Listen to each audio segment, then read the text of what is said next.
Good to go, good to go. Tell everybody I'm good to go. You good to go, good to go. Tell everybody I'm good to go. You good to go, I'm good to go. Tell everybody I'm good to go. You good to go, I'm good to go. Tell everybody I'm with a kid, I'm with a rhythm, and I'm coming with a drilling, and I hit them with a rhythm of a hi-hat. When I'm chillin' in nobody, but they come around, I'm chillin', then I ain't but they can't with the 5-track. You can call it what you want, but I'ma get them with a feeling, and the feeling of the chillin' in the back, like I'm moving. No matter what the haters in the back, shake them out, let them talk, cause the show cannot move me. When they kicking up around like Bruce Lee. What's up, guys? Welcome back to the Factory Youth YouTube channel, and we are back for Wings and Tings Part Dos. So we are here, we're gonna eat some wings, we're gonna talk about some things. The way it's gonna go is the hotter the wings, the harder the question. So we'll start out with some nice medium style wings, talk about, just get to know each other a little bit. And then we will get into some hotter wings, harder questions, with the goal of, with the sweat and the heat, to draw out some deep spiritual truths that impact our lives where we're at right now. All right, so before we get into it, I've got one question to just sort of get us started, and then we'll get into some wings. The first question, if you would start out with your name, your favorite TV series, and then how do you serve here at the factory? We'll start with you first. Okay. My name's Connor. My favorite TV series, this is unintentional, but Adventure Time. I'm repping the merch right now. I have the lanyard too. It's just completely unintentional. But, and I serve here at the church as an intern, and I also am a youth leader. I just serve with the kids on Thursday and Sunday. My name is Sean. My favorite TV show at the moment is The Mandalorian. Come on. And then I am also an intern and a youth leader, and I do video and photo work here at Calvary. Come on. Yes, sir. All right, so we should get into some wings. Yeah? All right, so this is our first wing, and we're gonna bring this out for us. A nice yellow, as I said, more of an orange, you would say. Definitely In my orange. opinion. Orange. All right. It looks pretty You've got the ice cream before. You're just getting We this up, haven't right? even started. Yeah, you need ice cream before. Okay. All right, so here we go. Wing number one. We can go ahead and grab one of these wings. And our first question is, you guys have done a lot of cool adventures. You've sailed around Florida a couple of times. And so on some of those sailing trips, what would you say the scariest moment on that trip? And you can go ahead and start your first wing. My scariest moment on those trips, kind of funny. I'm weak. I'm so weak. I'm so weak. My scariest moment was definitely we were pulling up to an island and we all stepped off the boat onto this dock, and then literally mosquitoes came out from the boards of the dock like a cloud. It was obscuring my vision. There were so many mosquitoes, and we all ran and jumped back onto the boats, and my friend had like a big puffy eye from a bunch of bites and a bite right there. And yeah, Nice. that was definitely probably the most terrifying thing. Do you have any scary moments? I did, yeah.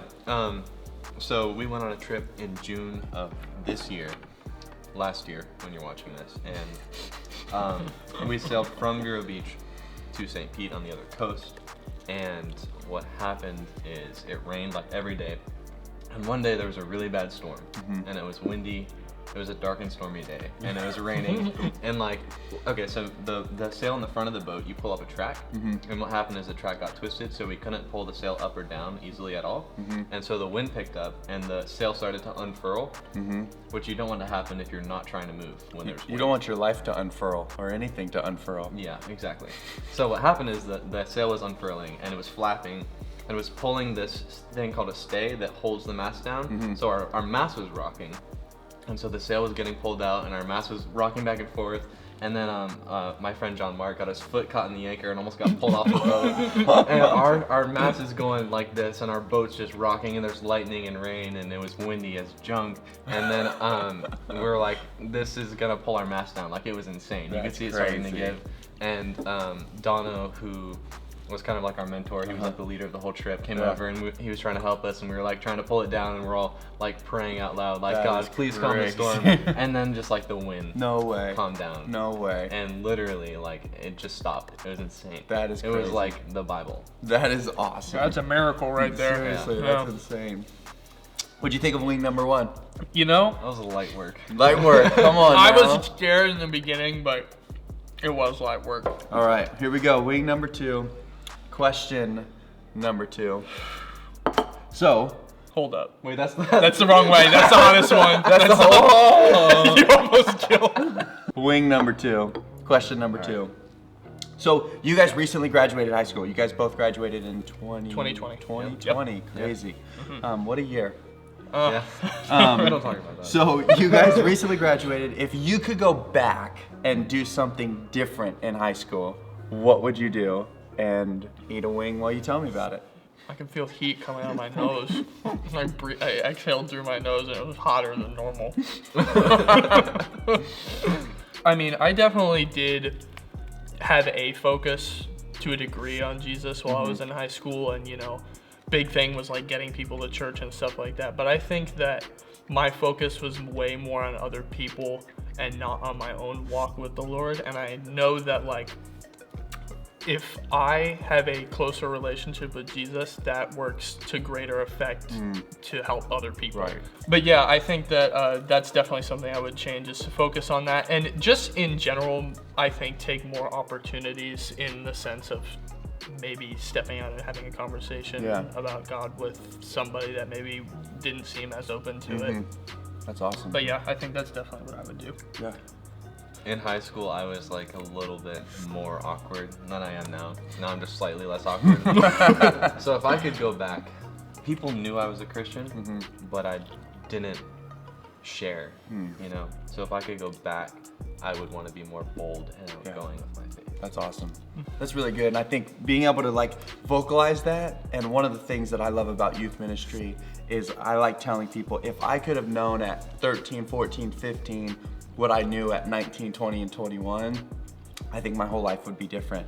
And so like you guys knowing that now, you can speak into young people that are at that, really close to where you are now, and be able to speak into those things. Yeah. How was wing number 2? Not too much worse. It's lingering though. Yeah, it's like, lingering. It's lingering. I That's kind of felt that, like on my tongue. Yep. yeah, gonna get some. Yeah. But it was still Rita's enjoyable. Italian Ice. Yeah. Sponsored. So the goal for us is to go as long as we can. I mean, you go for it. Oh, you make 2 need wings. it. No, that's fine. I got my water. You've got your, what is it, almond milk? Shout out the Ripple milk. All right. Oh, that one's just changed colors a little bit. It's a little Definitely darker taking color. a drum. So next one is, when you guys were in high school, how did you maintain relationship with God while in high school? Because you both said you were Christians, maybe it wasn't as vocal as you would have liked it. But how did you maintain your relationship with God while you're in high school? I've always had a bit of an advantage because, that kind of runs in my family, the Christianity thing.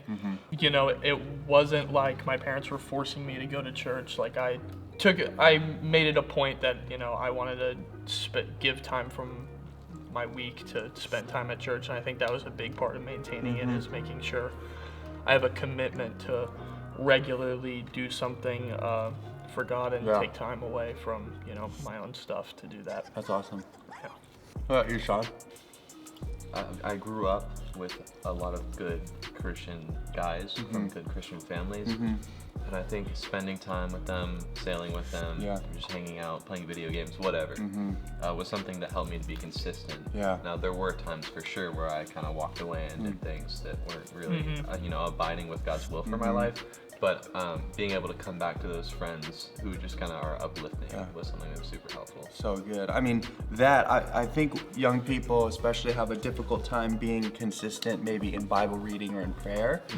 And it's so important that we do those things, but it's important for us too to participate in what God's doing, like you said, and then surround yourself with good godly people, because those are some of the things practically that keep us grounded in our faith. Yeah. Even if we don't find ourselves like mentally or like with our intellect growing and things like that about who God is and understanding complicated theological doctrine type things, we can still say like, I'm serving God, I've got good godly friends that keep me grounded and help me in those things. How was that one? How you feeling? My lips hurt. Oh yeah. My lips hurt a little The lips, bit. That's what kills me, is like as soon as, because I don't like the feeling of sauce on my face, so I lick my lips and then that's when I start to, feel it. But guys, we're almost done. Yeah, We're getting there. it's like compounding. I think that's the thing. Yes, that's the They're thing. starting to collab with each other and defeat our mouths. All right, so next week. Next one. Yeah, so do you guys prefer drums or flats? Drum. I like getting like more meat. I feel like a flat's just like a waste of time. Yeah, that's how I feel. All right, next question. You guys are sort of in the infamous in-between stage. Yeah. You've graduated high school, taking some classes in college, but are not into a career yet. Like you wouldn't say like, this is what I'm doing for the rest of my life. So how do you find purpose in a season where things are really unknown? Well, I think I want to hitch. Oh man. I think that I definitely find purpose. Oh my gosh. I know I'm gonna be finding purpose throughout the rest of my life, and it's the fact that like we're here on earth with a mission. Yeah. And that's to evangelize, and that's to, you know, spread the good news. And I definitely find purpose in that because the creator of the universe set me here to do that. Come on. And that's definitely applicable, Yeah. whether you're in the awkward in-between stage or, you know, you just had your first kid or you're lying on your deathbed, you know? Right. Like, it's definitely just something that I think I'll always find purpose through. So good. How are you finding purpose through this chicken wing? I'm questioning my purpose through this chicken wing.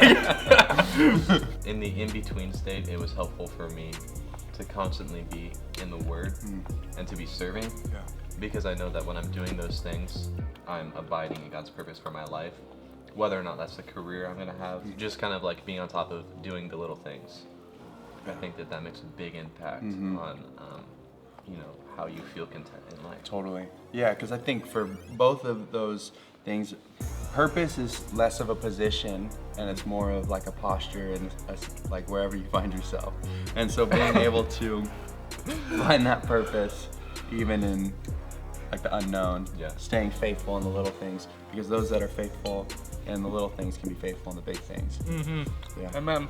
All right, well, we've reached the end. This is it. This is the Inferno. When we went to Hurricane, shout out Hurricane Grill. They called this one the Garlic Inferno. Oh, Garlic Inferno. All right, here we go. Last one, last question, last wing. All right, what's the difference you feel now walking with God than you did when you were in high school? So you're what, 10 months out of high school?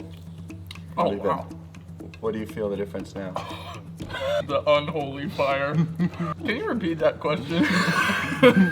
What's the difference you feel now walking with God than you did when you were in high school?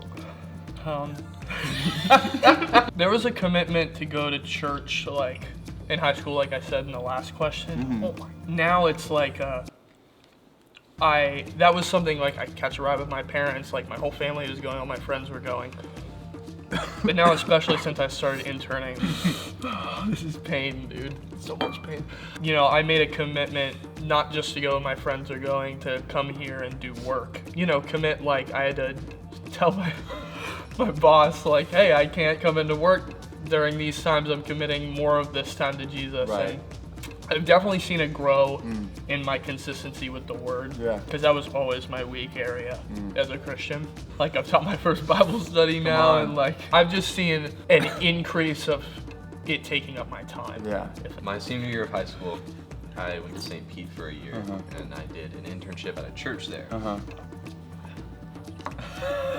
At any moment, you need the super saver. It's right here. I know you're like lactose intolerant, but if anyone, it's But yeah, being involved in ministry full time, I saw a consistency, same with Connor, like in my reading, and just in the way that I'm involved in serving. And it just, when you're serving on a regular basis, you just feel like God's purpose. Yeah. Like you know that what you're doing is a good thing, and it's a rewarding thing. Yeah. You know. Any closing remarks about that wing? You need some milk? No, I got my Ritas, bro. Well, hey, we did it. We survived 5 wings. Shout out Hurricane Wings for the sauces once again. Sure. They are insane and pretty affordable, which is nice. That's $4 for the 5. Come on. That's Wings and Tings. I'm trying to sign us off, but this is really difficult. And I hey, had it in comment my below what if you like drums or flats. Yes, comment below if you like drums or flats. Thank you. This is the Factory Youth YouTube channel. Make sure you subscribe, share, like, whatever you got to do. Check out Wings and Things Part 1. You can see that below. Yes, sir. And pray for us, please. Especially Connor. Especially Connor, he needs it. But I think the summary for today is whether you're eating wings, whether you're in high school, or whether you're just out of high school, God's got a plan and a purpose right where you're at. Thanks for joining us. We'll see you guys next time.